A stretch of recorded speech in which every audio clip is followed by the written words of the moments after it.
जी अब हो रही है स्क्रीन शेयर? जी सर।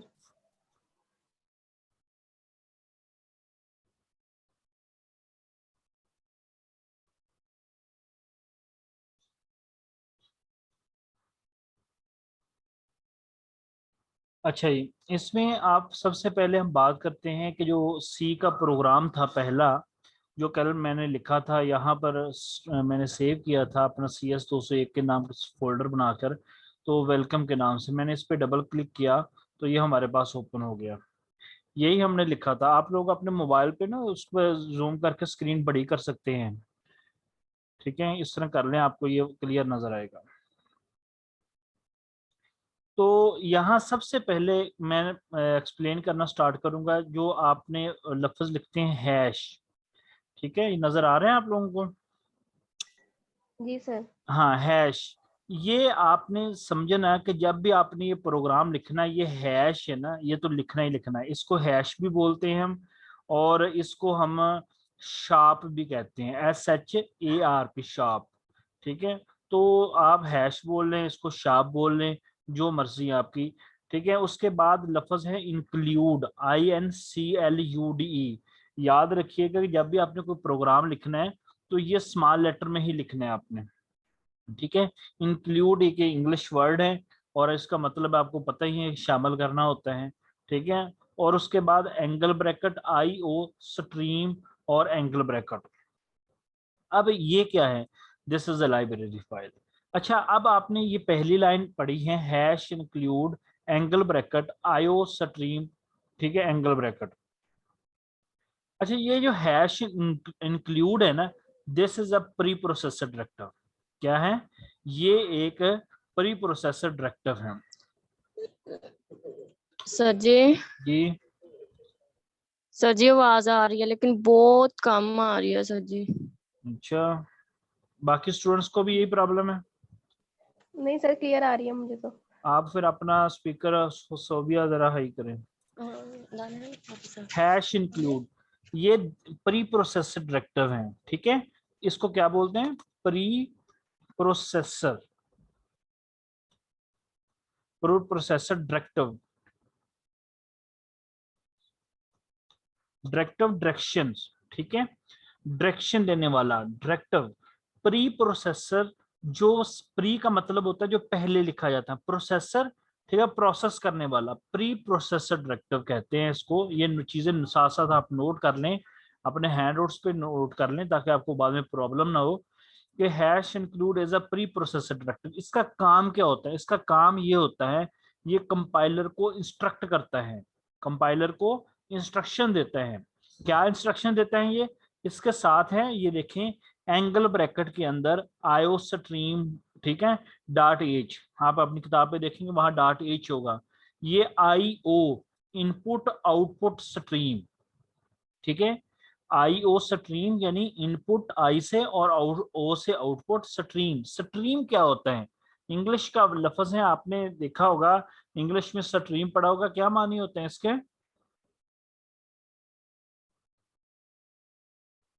जी कोई बता सकते हैं मुझे? नदी को नहीं कहते सकते हैं? स्ट्रीम नदी को कहते होते हैं ना? जी सर। हाँ, तो इस ये नदी को क्यों कहते होते हैं? इसमें आपने देखा होगा कि नदी में कोई पानी जब बह रहा होता है, वो एक देखें, ऐसा तो नहीं होता कि थोड़ा सा पानी पहले गुजर रहा है, फिर आगे वक्त खुश्की आ गई, उसके बाद थोड़ा सा पानी फिर आ रहा है, ऐसा नहीं होता। सीक्वेंस में जा रहा होता है, उसमें कंटिन्यूसी होती है, कोई डिस्क्रीट नहीं होता। तो जब आप यहाँ IO स्ट्रीम की बात करते हैं ना, इनपुट आउटपुट स्ट्रीम, यानी जो इनपुट आएगी वो भी सीक्वेंस ऑफ बाइट में आएगी, जो आउटपुट आएगी वो भी सीक्वेंस ऑफ बाइट में जाएगी। फर्ज करें, मैं आपको एक मिसाल देता हूं। आप एक रूम के अंदर 10 लोग बैठे हुए हैं, आपको कहा जाता है कि ये आप बाहर चले जाएं। ठीक है, तो दरवाजा तो एक है, आप क्या करेंगे? सारे एक ही वक्त में तो दरवाजे से नहीं गुजरेंगे, बारी बारी। जो बंदा पहले दरवाजे के पास बैठा होगा वो पहले जाएगा, जो बाद में होगा उसके बाद जाएगा, सर तीसरा सीक्वेंस में जाएंगे। क्या जाएगा? एक सीक्वेंस में जाएगा। इसी तरह जब आपकी कोई आउटपुट स्क्रीन पे जानी होती है, पहले पहला लेटर, दूसरा लेटर, तीसरा लेटर, ठीक है, चौथा लेटर, ये सीक्वेंस ऑफ बाइट, ठीक है, इसको स्ट्रीम बोला जाता है। जब इनपुट लेनी है कीबोर्ड से, पहला वर्ड अंदर यानी क्लास आप बाहर हो, आपको कहा जाता है कि आप अंदर आ जाएं, पहले पहला स्टूडेंट आएगा, फिर दूसरा आएगा, फिर तीसरा आएगा, ये है आप इनपुट। ठीक है, सीक्वेंस ऑफ, समझ आ गई मेरे ख्याल में। IO stream input output stream की बात हो रही है, यानी सीक्वेंस ऑफ बाइट की बात हो रही है। अब कोई भी बंदा आपसे ये सवाल पूछ सकते हैं कि इनको आपने ये एंगल ब्रैकेट में क्यों लिखा है, हम एंगल ब्रैकेट के बगैर नहीं लिख सकते। जी हाँ, कोई बता सकते हैं क्यों लिखा है एंगल ब्रैकेट में?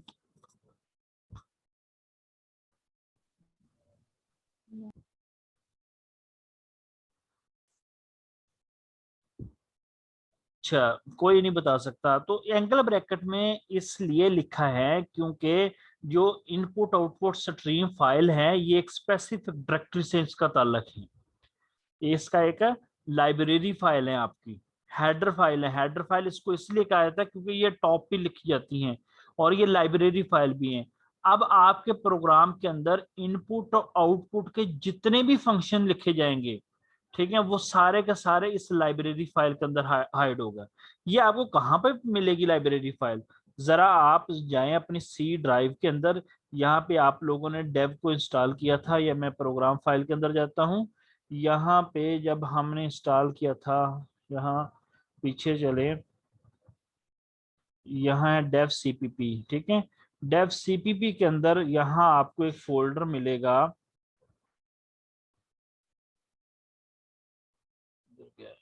ये सारा न्यू वर्जन है।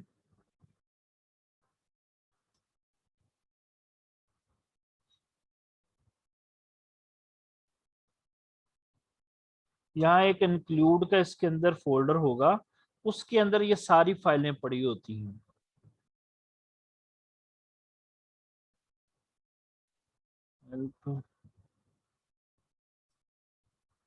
और उस इंक्लूड के अंदर जितनी भी ये लाइब्रेरी फाइलें पड़ी होंगी, जब हम उनको प्रोग्राम में इस्तेमाल करेंगे ना, तो उनको एंगल ब्रैकेट के अंदर ही लिखा जाएगा। ठीक है, तो इसलिए आप इससे कोई भी बंदा पूछता है कि इसको एंगल ब्रैकेट में क्यों लिखा गया, ये देखिए ये इंक्लूड का फोल्डर है, ये बिन का फोल्डर है।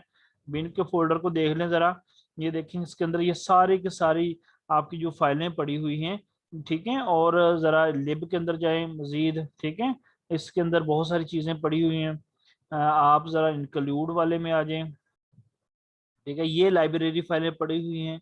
आईओ स्ट्रीम को यहाँ से हटा दिया गया। यहाँ पे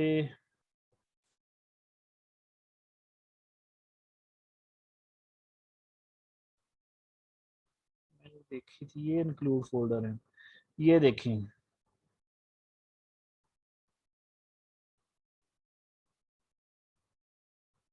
आईओ स्ट्रीम,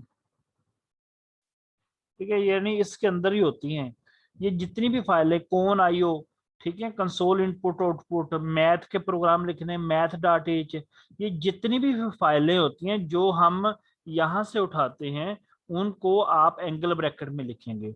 और इसलिए कोई भी बंदा पूछेगा आपसे कि भैया आप एंगल ब्रैकेट में क्यों लिखेंगे, आप कहेंगे कि ये this file belong to specific directory, इसका एक स्पेसिफिक डायरेक्टरी से ताल्लुक है, इसलिए हम एंगल ब्रैकेट में लिखेंगे।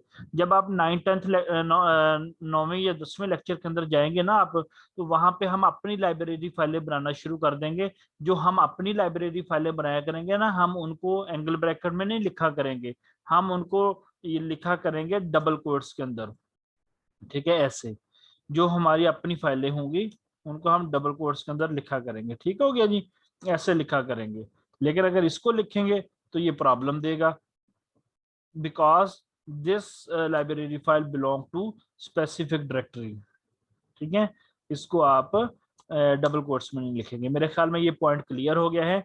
अब यहाँ जो प्री प्रोसेसर डायरेक्टिव है, ये लाइब्रेरी फाइल से सारी इंफॉर्मेशन लेता है, जो भी कैसे इनपुट दी जाएगी प्रोग्राम में, कैसे आउटपुट दी जाएगी और कैसे इनपुट ली जाएगी, वो सारी की सारी ये जो हैश इंक्लूड है ना, ये अपने पास लेके कंपाइलर को बताता देता है। कंपाइलर उस हिसाब से उसकी ऑब्जेक्ट फाइल बनाता है। समझ आ गई मेरी बात? अब आ जाए यहाँ पे, अब न्यू वर्जन के अंदर यूजिंग नेम स्पेस स्टेड है। ठीक है, इसको मैं आगे जाके एक्सप्लेन करूंगा कि यूजिंग नेम स्पेस अब क्यों लिखा जाता है, इसको अभी आप इग्नोर करें। आगे आए main parenthesis open close.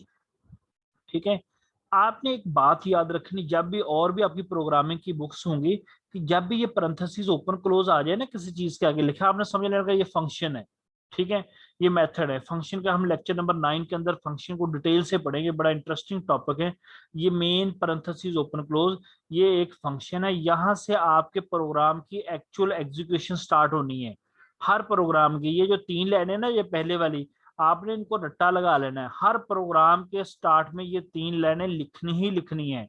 Hash include angle bracket iostream, angle bracket using namespace std, semicolon और main parenthesis open close. Clear हो गया है? ये 3 लाइनें लिखनी ही लिखनी है, आपने इसको ऐसे ही रट्टा लगा लेना है।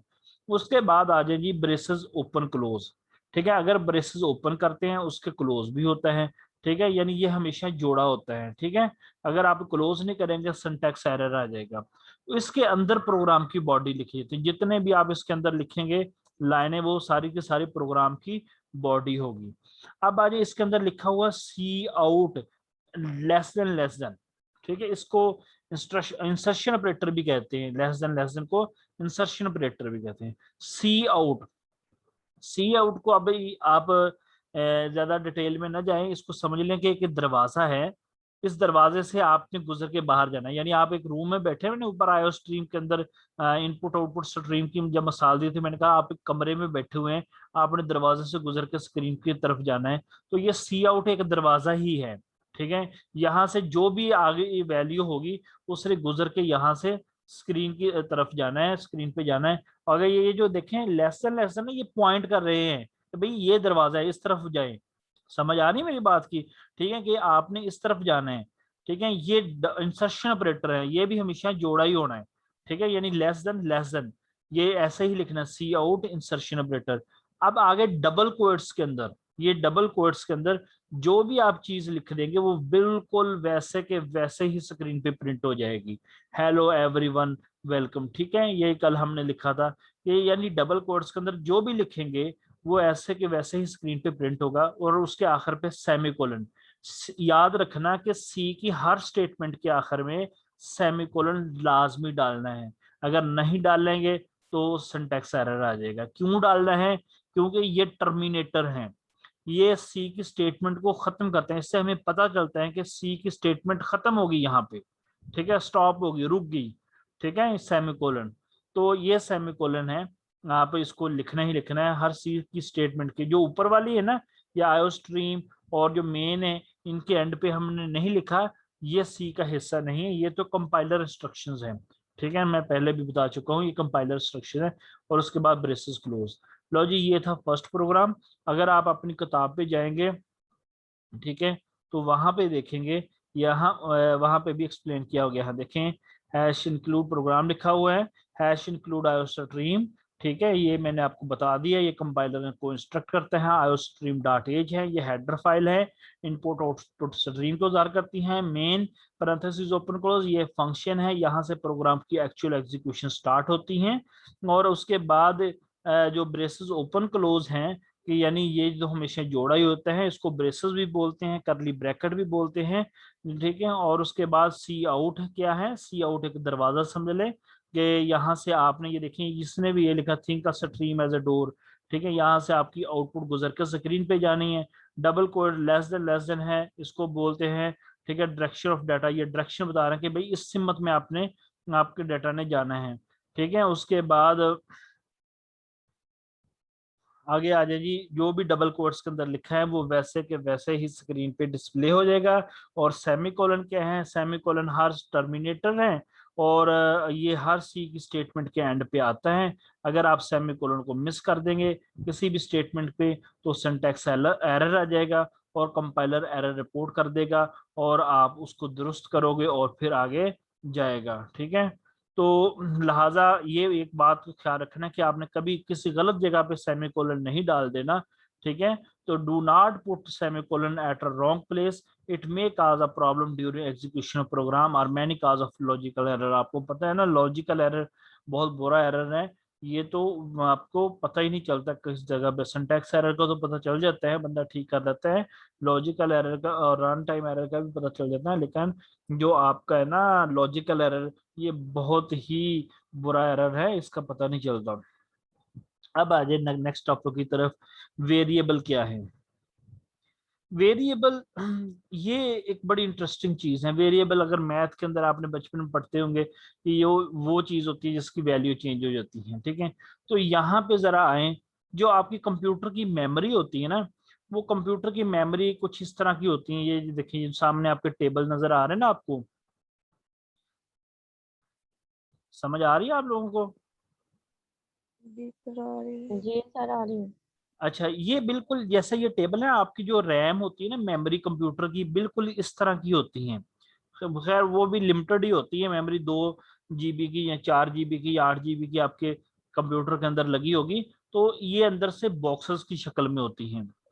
देखें, जो प्रोग्रामर होते हैं, जो मैन्युफैक्चरर होते हैं ना, उन्होंने इस मेमोरी के जो ये लोकेशन होते हैं ना, बॉक्सेस होते हैं, इनको नाम दिए होते हैं किसी का, ठीक है, कोई नंबरिंग की शक्ल में 1101, ठीक है, या ठीक है, कुछ इस तरह से, ठीक है, नंबर दिए होते हैं। लेकिन हम लोग तो ये नंबर नहीं याद रख सकते ना क्योंकि और ना ही हमें पता होता है किस बॉक्स को कौन सा नंबर दिया गया है। इसलिए जब हम हाई लेवल लैंग्वेज में प्रोग्रामिंग करते हैं तो हम इनको अपने नाम देने शुरू कर देते हैं। हम अब खुद लेबल लगाना शुरू कर देते हैं, ठीक है। जैसा कि प्रोग्राम के अंदर आप लिखते हैं x = 10, ठीक है। तो मैथ के अंदर तो आपको पता है ना कि इसका मतलब है x की वैल्यू 10 के बराबर है। नहीं, कंप्यूटर के अंदर प्रोग्रामिंग के अंदर ऐसा कुछ नहीं है। प्रोग्रामिंग के अंदर आप लिखेंगे x = 10 सेमीकोलन।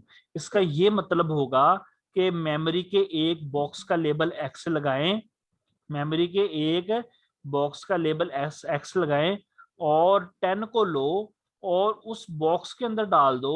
10 को लो, उस बॉक्स के अंदर डाल दो। यहाँ आपकी मेमोरी की लोकेशन x लगा हुआ है, ठीक है। समझ आ रही मेरी बात है कि आपने x = 10 जब लिखा तो इसका मतलब है कि 10 को लो, मेमोरी के उस बॉक्स के अंदर डाल दो, उस लोकेशन के अंदर डाल दो जिसका लेबल x लगा हुआ है। आगे मैं लिखता हूं फिर, ठीक है, y = 20, y = 20। तो इसका मतलब क्या है कि मेमोरी के एक बॉक्स का लेबल y लगाओ और 20 को लो, उस बॉक्स के अंदर डाल दो जिसका लेबल y है, ठीक है। और इसी तरह अगर मैं यहां लिखूं z = ठीक है x + y, फर्ज करो मैं ये लिख देता हूं। तो मैथ के अंदर तो x + y के लिए हमारे पास x की वैल्यू भी y की वैल्यू मौजूद है। तो यहाँ क्या मतलब होगा? यहाँ ये मतलब होगा कि आप एक मेमोरी के लेबल बॉक्स का लेबल z लगाओ और x वाले बॉक्स से वैल्यू बाहर निकाल लो, ठीक है, और y वाले बॉक्स से भी वैल्यू बाहर निकालो, दोनों को जमा करो, जो रिजल्ट आ रहा है वो z वाले बॉक्स के अंदर डाल दो। ये जो हम बॉक्स के लेबल लगा रहे हैं, एक्स वाई जी लगाया हुआ है, this is the name of memory cell, this is a name of memory location, ठीक है। इसको हम वेरिएबल कहते हैं। तो वेरिएबल की जो डेफिनेशन है ना, कोई भी बंदा आपसे कह देता है कि वेरिएबल की डेफिनेशन सुनाओ, तो आप सिंपल लिख देंगे ना, नेम ऑफ मेमोरी सेल,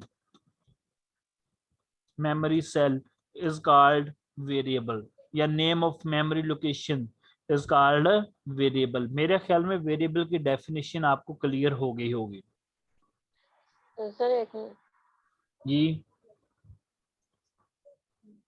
चलिए ठीक है सर जी। हाँ जी। देखें जैसे आप कहते हैं कि x की और आगे हमने 10 भी उसके साथ लिखना है। तो सर जी ये मतलब हम = 2 लगा के इधर 10 लिखेंगे। सर जी आप तो लाइन से कर रहे हैं ना जाहिर। देखिए सर जी यहाँ मैं आगे जाकर इस वेरिएबल के बाद आपको बताऊंगा, ये जो हम इक्वल लिख रहे हैं ना, ये इक्वल नहीं है, ये कुछ और ही है। मैथ वाला इक्वल ना समझे इसको, ठीक है। जब हम यहाँ लिख रहे हैं x = 10, तो इसका ये मतलब है कि मेमोरी के अंदर एक बॉक्स का जो लेबल लगा हुआ ना x, या फर्ज करें कि आपके पास बहुत सारे डब्बे हैं घर के अंदर किचन में, तो आप कहते हैं लो जी ये चीनी वाला डब्बा है, ये नमक वाला डब्बा है, ये घी वाला डब्बा है। तो आपको कहा जाता है लो जी ये घी लो, आप घी वाले बॉक्स के अंदर डाल दो। समझ आ रही मेरी बात है? आप ये चीनी लो, चीनी वाले बॉक्स के अंदर डाल दो। ये लो आप आयल लो, आयल वाले बॉक्स के अंदर डाल दो। ये जो बॉक्स के नाम रख रहे हैं ना आप, ये वेरिएबल कहलाते हैं, ठीक है।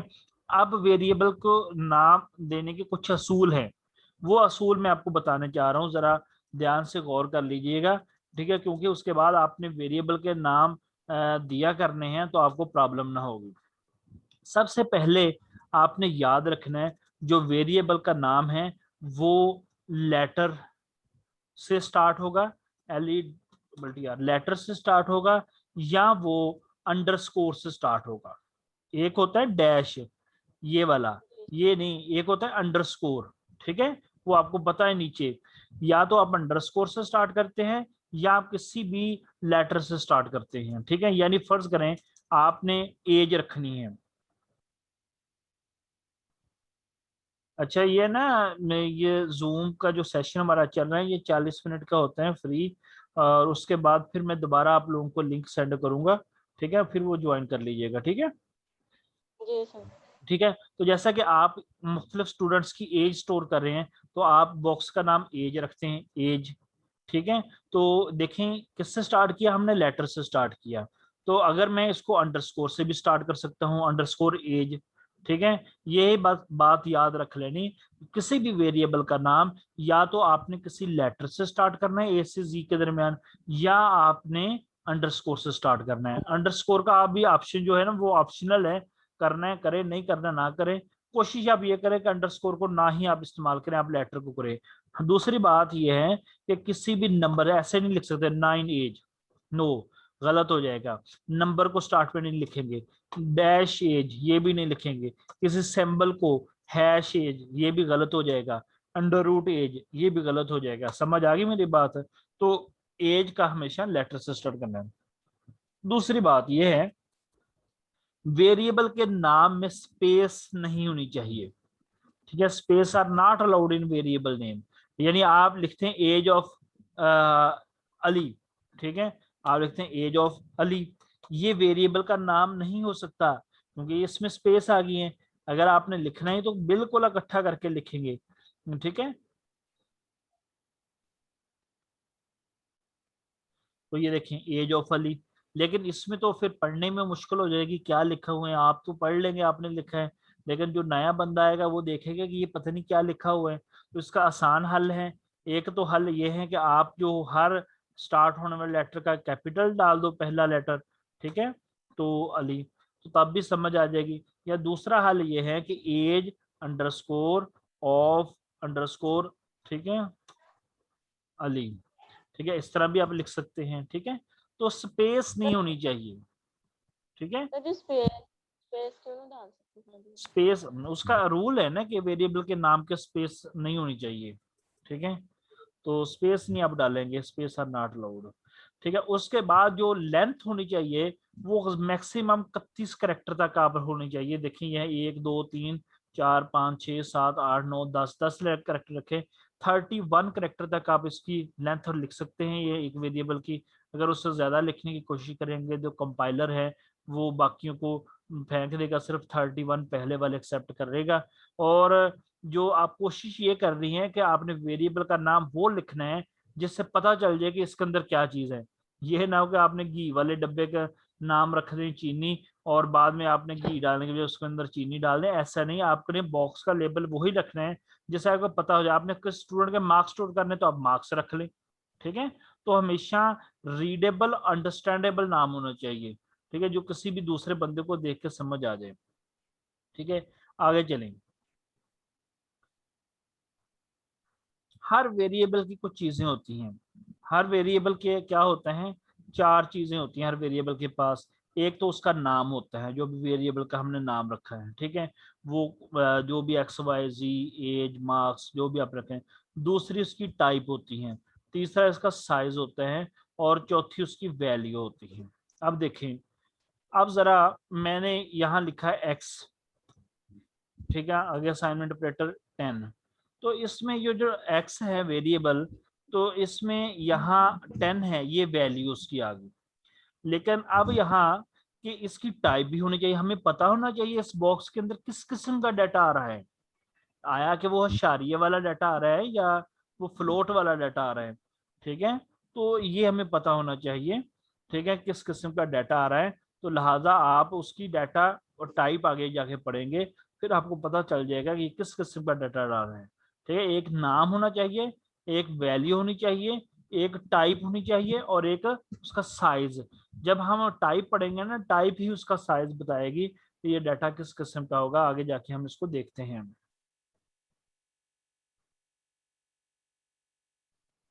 Variable having a name, type and size. Type and size को हम डिस्कस करेंगे बाद में। और ये एक एम्प्टी बॉक्सेस हैं, आप use until some value in them. ये सारी चीजें आप इनको रीड कर लीजिएगा। अब आ जाइए असाइनमेंट ऑपरेटर में। मैं दोबारा आप लोगों को लिंक सेंड कर रहा हूँ, वो ज्वाइन कर लीजिएगा। जी सर।